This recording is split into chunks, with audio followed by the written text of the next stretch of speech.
The WA Premier says the record budget surplus justifies his government's hard border, which could stay shut until as late as next April.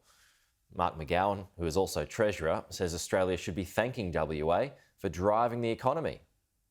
Handing down his first budget as Treasurer, Mark McGowan declared his strong border policies have been vindicated.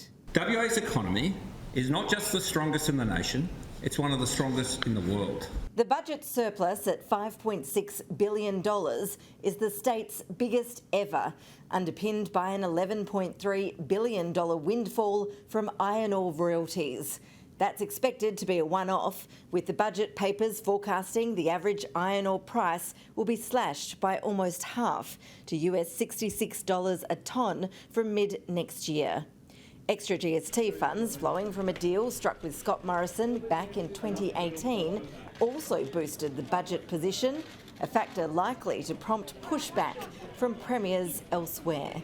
I kid you not, they'll be wildly angry and they'll be wanting to undo the GST deal because they failed to budget properly. New South Wales failed to manage COVID, and so they'll want us to pay.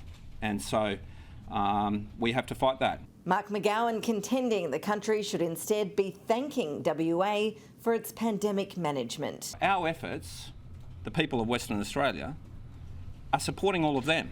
And whilst they don't understand that, I know they don't, and they don't appreciate it, but everything that's happening here in our state, no lockdowns and industry open, is driving the nation and supporting them all financially and economically.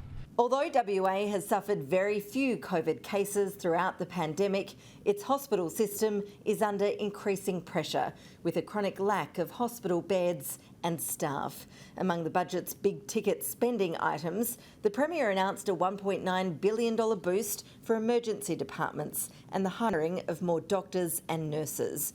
There was also $1.7 billion for a new desalination plant in Perth and $750 million for a climate action fund. While most Australians are looking forward to reuniting with interstate family members at Christmas, West Australians may be wiser to aim for Easter.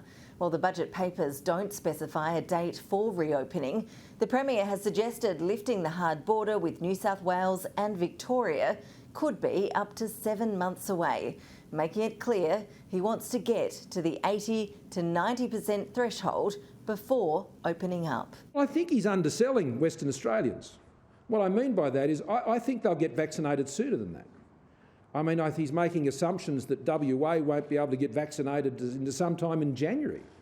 I don't think Western Australians will be that complacent. The budget says throughout it that avoiding an outbreak is the most important thing we can do. So no, we have not set a date on dropping the border with New South Wales and Victoria, but what we want people to do is get vaccinated. Look at New South Wales and Victoria. It's terrible. It's terrible in a health sense, it's terrible in an economic sense. I want us to avoid that. Ashley Gillen, Sky News, Perth.